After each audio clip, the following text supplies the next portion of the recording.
Hello everybody. Happy Wednesday. I'm just laughing because we were actually live, but we were on a different page. So somebody got to enjoy our chat. Michelle? It was wonderful. So we're gonna start over here. So today I have Michelle Himes with me today. Sorry, I'm trying to still giggling.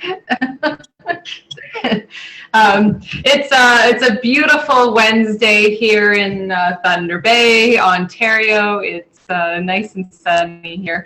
How's the weather in Indiana? Indiana, for us right now, it's cold.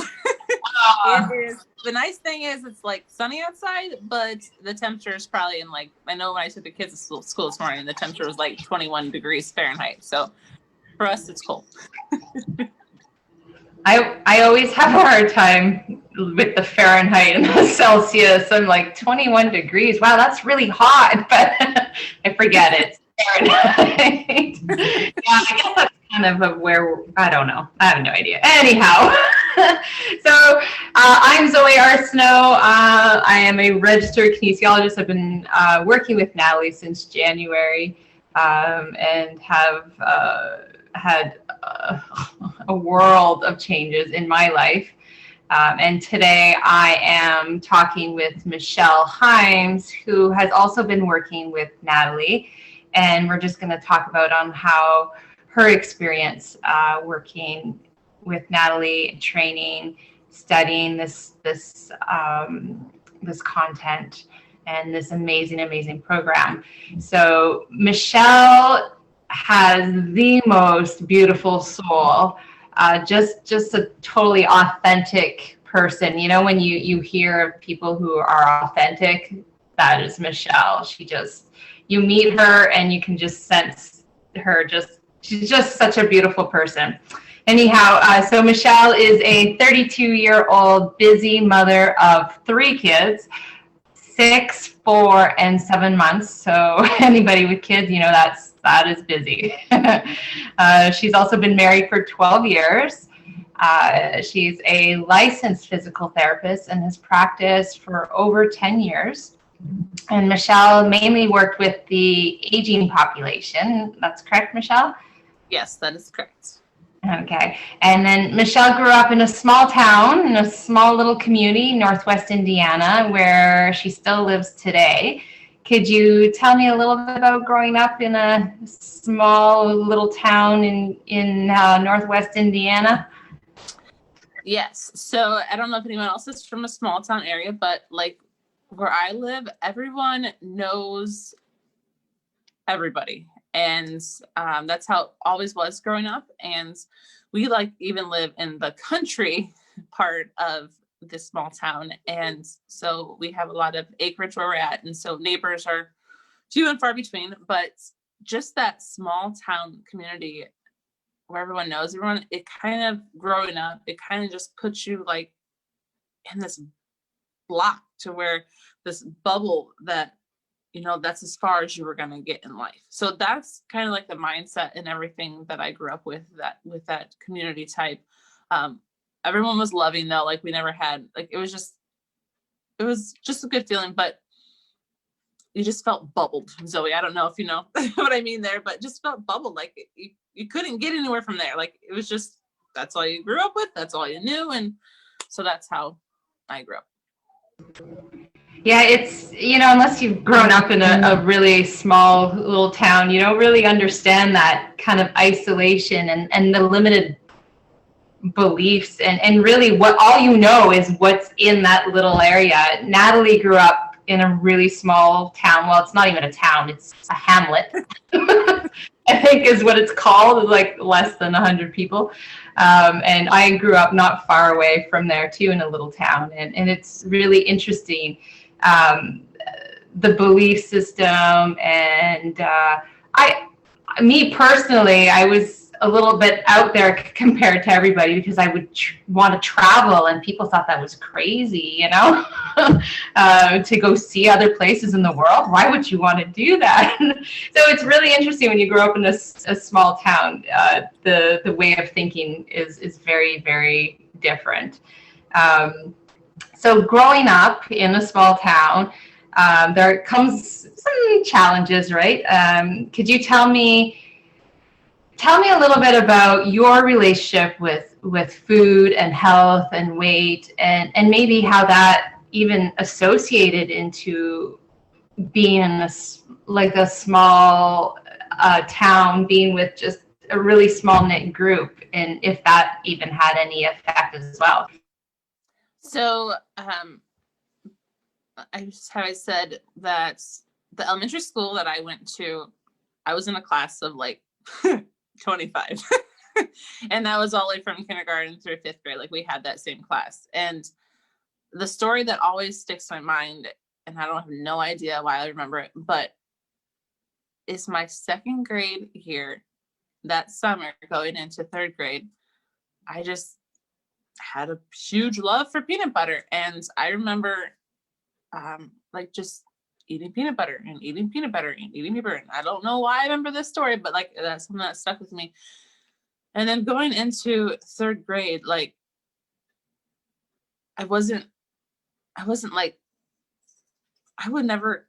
I never considered myself fat, but I never had the same image as everyone else. Like there was other people who were obviously heavier than myself, but there was also a lot of people that were smaller than myself. And I'm a very tall person. And so like I'm 5'9", to give an example. So I was always taller growing up. So I struggled with that weight on the scale, even at a young age, because there was boys that were even shorter than me that weighed less than me. And they're like, oh, well, you could play popcorn or football or whatever at that weight. And I was like, oh, so it just that was just something I always struggled with at such a young age. And self-image was definitely huge for me growing up as well. But the weight issues just continue to grow because the friends that we all knew in our small knit class, when we went into 6th grade, like our schools consolidated and we had to join like another school for middle school and then from there on to high school. And so like the friends that I had, I lost some of them because they grew new friends. And so just the self-image that I always carried on from there, it always just like hit me. And even going into high school, then you have 9th through 12th grade for where we live. And I always remember like sitting down and eating my lunch, which was just a little itty bitty chicken salad cup, because it was then you could just eat whatever you wanted. They had a tray or you could just get off the a la carte. So I had this little chicken salad cup with a package of crackers, and that's really all I ate because my self-image was so bad that I saw of myself when I was in the mirror compared to everyone else that I wanted to have the body that everyone else had, but I never had that. And I always felt like the acceptance was never there. Yeah, I had my close group of friends and stuff like that, but like I always wanted more, and I always wanted to be smaller and noticed and wanted. But especially obviously at that age, like by boys, you wanted to be noticed and like wanted, and it never happened. And like that was something that I always struggled with. And even since then, I just was like a huge yo-yo dieter. I tried every diet I could possibly find. I put on the weight, took off the weight, put on the weight, took off the weight. And so that's kind of where I was at that time, Zoe. Yeah, you know what, Michelle, everybody's, I think, I'm noticing lots of people really empathize with you, and I think have this, can understand and have gone through similar. And it's really interesting that you bring up that story that you remembered as a kid and that stuck with you, because it's just, it goes to show you how deep rooted our issues really are, right? So you think, why do I remember this story? Why is this stuck in my head? But if you really think about it, and when you become aware which you are now, you start thinking, you're like, oh my gosh, it's stemmed. You know, everybody was commenting about your weight when you're 8 years old. That's stuck in your brain, and that, look how deep rooted that is. Now you've created paradigms around that, right? So it's interesting that you brought that up, and we often don't even realize how deep rooted these issues really are. It's not necessarily what's going on in our life at the moment. It's so much deeper than that. So Michelle, when did you start working with Natalie, and how long have you been working with her? So I'm going to go back a little bit, how things line up, if that's okay, Zoe. Is that okay if I go back there? Yeah. Oh, please do, please do. Yeah, I think that's a better way of just so people can understand your. Yeah. So it's amazing how everything in life, like how you can connect the dots. So Natalie's wonderful fiance, Kevin. We all know Kevin, right? Everyone loves Kevin, right? So there was a business adventure that he was a part of, and I met him through there. Like I saw his life change. And it was like at the time that he had met Natalie and like was going through all these things. And so that's how I first came in acquaintance with Natalie, obviously online, and Kevin, obviously online. But so I requested Natalie as a friend, and I just kind of watched like their journeys together. And it was in April of this year. So however many months ago that was. Time just flies by. But it was in April of this year that Natalie had posted something about fitness and wanting to start like a 5-day workshop. And I was like, no way. Like that's something that I always wanted to do, because I wanted to leave. Sorry, Nolan's kind of talking. I wanted to leave what I was doing, because I always had this sense and this feeling that there was something more out there.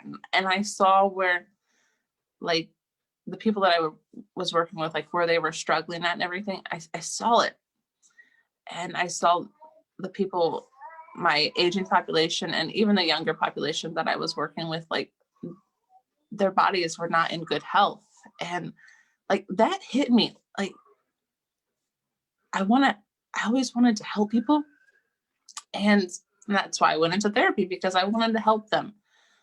But then I realized as I was helping them and seeing the different populations of how their bodies were, that I knew that something needed to be far more than that. That there was, yes, you can help people get stronger and help them get back homes if they're in like the facilities and stuff like that. You can do that, but there's something that's even further than that. So that was something that was in my mindset before Natalie posted that. And I knew that I wanted to be home with my children. It's like, so that was something. So these are all the things that are lining up before this post that Natalie had put on there. And I even told my husband, I said, I want to make a change, and I want to impact people's lives, and I want to help the current issues that are out there. And so with that, it all started to align. Like when you go back connecting the dots, you know, everything just kind of fits perfectly. And it was that post that Natalie put on there that I was like, no way. So here I am. At this time, when I messaged Natalie, I was over 200 and some pounds with my pregnancy. I was 37 weeks pregnant. At that time, I was currently 214 pounds. Obviously, I had a growing human being inside of me, but I remember exactly typing the message and being like, no way, things are not like the greatest right now, but I need to talk to you about something. Remind me that I need to talk to you about something. And so all these things were like going in my head, and I knew sooner than later that I was going to pop with this child. So it was like not but a week later that I had our son, Nolan, if you can hear him in the back, just babbling, that that there was something more. So I messaged Natalie and I told her, I said, I finally got around to doing it. And I said, this is something that I completely want to do. Like, I want to help people. I see where they're at when I'm working with them. And I see all the damage that has been done to their bodies. And I'm like, I want to help them. I want to help them before they even get to this point. I want to help them before they develop these underlying conditions. Like, I want to help them change where they are now so they don't have to be the person that their bodies could be. So after talking with Natalie, and like this was back in April, and I just started talking with her more and more. And then obviously my own paradigms got in my way when it came time to make the decision. I knew what I wanted, partially because Natalie helped me grow that even more. I knew of what I wanted. I knew what I desired. I wanted to be home with my kids. I wanted to help people. I wanted to make a change in people's lives. And as Natalie talked to me more and more, and I realized something's got to change. And obviously money paradigms got in my way. And those were the things that I always struggled with. But so that's when I started with Natalie, first meeting her. And then once I made the decision to do it, everything changed. So opportunities came forth to me. And then I actually started the program about 8 weeks ago. So in September, I actually started the program. So does that make any sense? So I know I was kind of everywhere. Yes, absolutely. I know it's hard. It's hard to just say, oh, I started on this day and it's been 8 weeks, because it's such a process to get there. And there was always, it's same for me. I saw Natalie and I was just kind of following her on Instagram, and having known her as a child, I knew she wasn't from an affluent.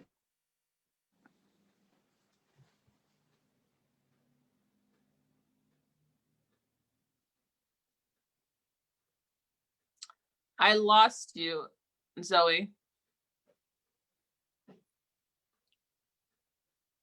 And so when you can see somebody change like that in front of your own eyes and realize, oh my gosh, she can do this.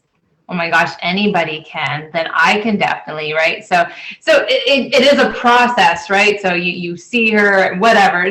It's just, it's so hard to just say, yeah, I've only been working for 8 weeks, because it's so much more than that. There's like something that has grown from. And you are so right about that, Zoe, because like, when I think about it, and I think about like all the steps and everything that have taken place to get to where I am today, you can't say it in one sentence. Like, it's the amount of stuff that has changed my life from, to be getting emotional, the amount of stuff that has changed my life just this year alone, since April, is just like, who's gonna believe it? And if someone were to like presented something like this to me, like, since I always knew that I wanted something more, I would have been like, like, love my facial expressions. I would have been like, just like, is it possible? Is this what? But the thing is with like Natalie's testimony, and even just seeing Kevin's life change, and just like, you begin to expect things. Like, the thing is that you have to expect things to happen. And like, sometimes like those paradigms still kind of get in my way of like, who are you kidding? And I'm like, no, I expect things to happen. I want this to happen. I know it's going to happen. So, and it's the feeling and emotion like that you have there, that it's like, okay, things are changing. Like, and then sometimes I look, I'm like, has anything changed? And I look back to where I was, and I'm like, holy cow, I'm at home with my children. I'm working from home. Like, I get to do things that I want to do. And there's still things that obviously that I'm growing and working with, because I have to move those paradigms on my way, but it's just mind blowing. It really is. And when Natalie says you're going to need a telescope to look back, and this is something you hear in the very beginning, and you're like, okay, but you really do. And it's such a short amount of time, right? It's mind blowing. Michelle, so what would you say was your biggest challenge? So before working and doing this program, what was your biggest challenge, would you say? I would say that my biggest challenge was probably like my self-image, and then also like just feeling lack. Like no matter what I did in my busy life, um, like I just experienced lack. Like lack of money, lack of things that I wanted to do and I wasn't able to do them. I just experienced lack. And obviously I struggle with weight of just always. So there's not just one. There's not just one thing, Zoe. There was multiples. Um and then obviously my weight. So I would just have that huge roller coaster weight, and because sometimes those roller coasters, so I guess it's more than just a yo-yo, because yo-yos, they just go up and back down, but my roller coaster was like up, then down, there was a little slope, and then up and then down. Like it was just more a roller coaster weight loss kind of thing. So that's kind of where I was at before I had come into meeting Natalie and working with Natalie. So I asked this question to Sasha yesterday. What was your life like? What did your everyday look like, or how did you feel? Like, how are you living your life? And I asked this question because so many people are waking up a certain way and are thinking that it's just how it is, right? So, I mean, I certainly did. I know what it's like to wake up in the morning and feel stuck and feel like this is so not what I expected. It's not where I thought I'd be at this age, or, had all these, thought I was going to be something else. And, cleaning my toilet and thinking, oh my God, is this my life every Saturday morning, right? Just struggling.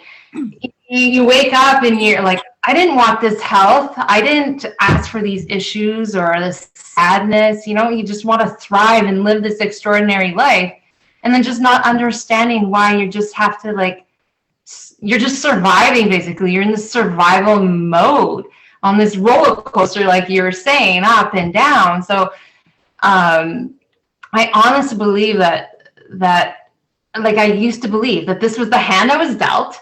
And so you're stuck with it. You just got to live with it. So personally, I learned that I get to choose. I get to choose whether I stay here and wilt or grow.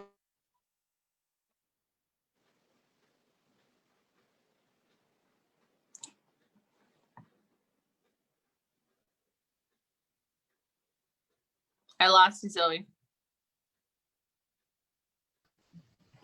There you are.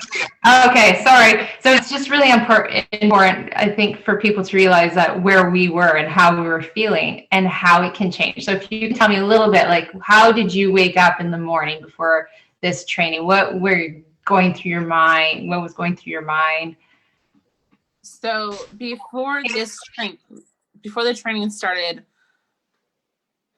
I was obviously working, out of home and treating patients and stuff. So when I woke up in the morning, it was just kind of like this automated system. Get up out of bed, get ready for work, get the kids ready for school, load up everyone in the car, drop them off at school, drive to work, come back to pick them up from school, then come home, do everything. That it was just kind of like this automated system. I felt like a robot, just like this robot that you couldn't update. That's how I felt. So you know how we have all these computer programs nowadays, and software updating. You need to update your software. You need my software couldn't update. That's how I felt. This robot that and every day, that's how I felt.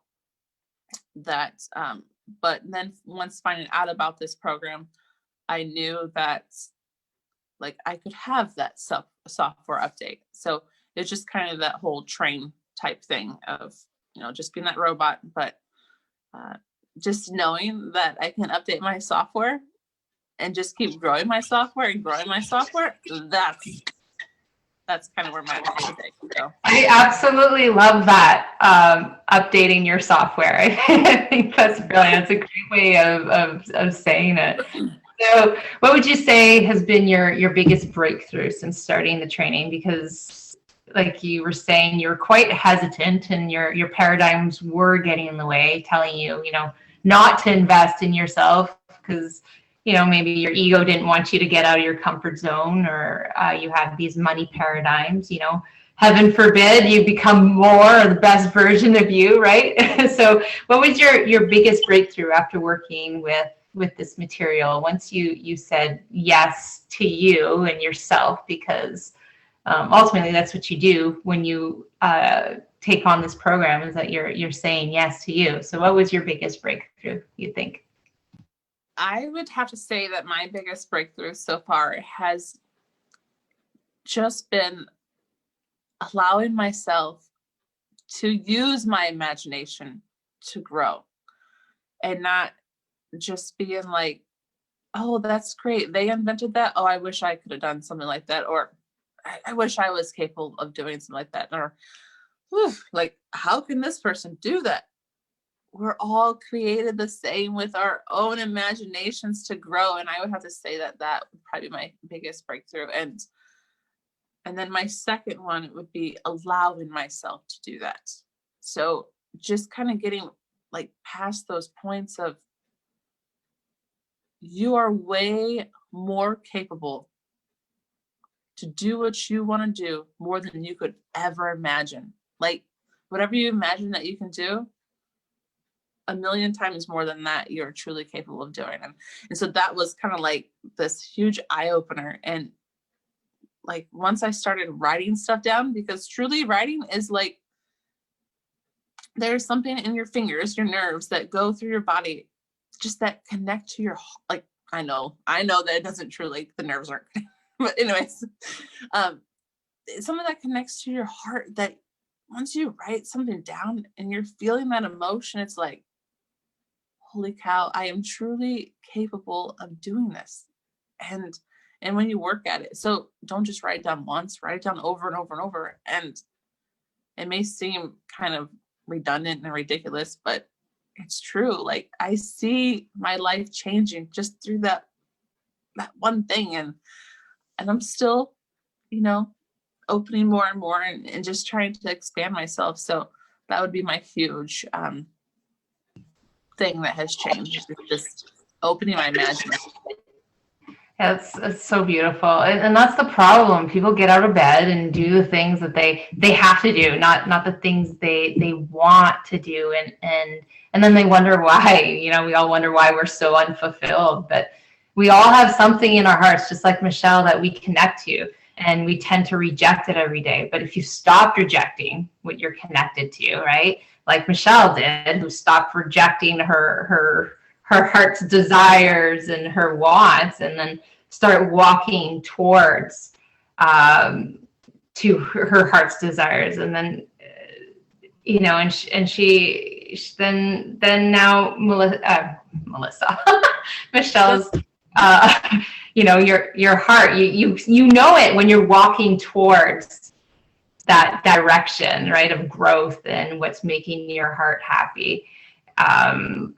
So Michelle, you kind of say now you're living your dream life. So how would you, or towards, I guess, how would you say you're living your dream life?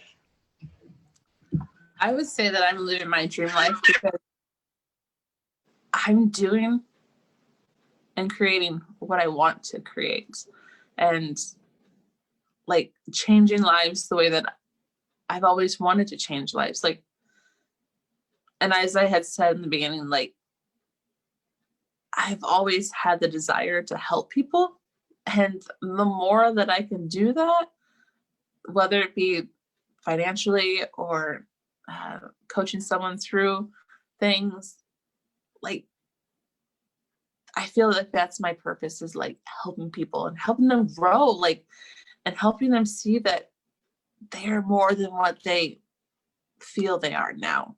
So living my dream life and just growing financially, you know, and just doing the things that we want to do, like create your own life. Like, you are more than what you could ever imagine yourself to be. So that's just kind of where I'm at, and just continuing to grow. And I love how Bob Proctor says, and it might have been him who quoted something else, but just like, if you're not growing, you're dying. And as I think about that, I'm like, that is so true. Like, if we're just sitting in the same thing over and over and over again, there's no growth.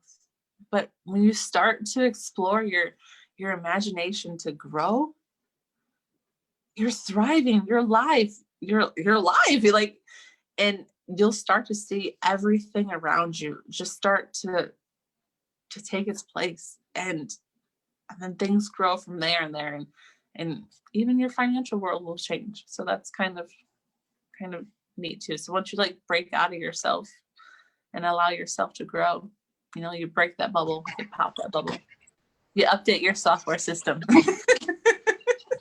I love it. And that's just it. That's the thing with this learning, this content is it's not just you're changing your body, you're changing everything in your whole world. So Michelle, thank you so very much for joining me today and telling us your story. Today, don't forget to tune in for Natalie's talk on food, freedom, and self-love, and that is right up after this. So we're going to let you go. Again, thank you, Michelle. Hope everybody has a lovely day. Yes, thanks, Zoe. See everybody. Bye.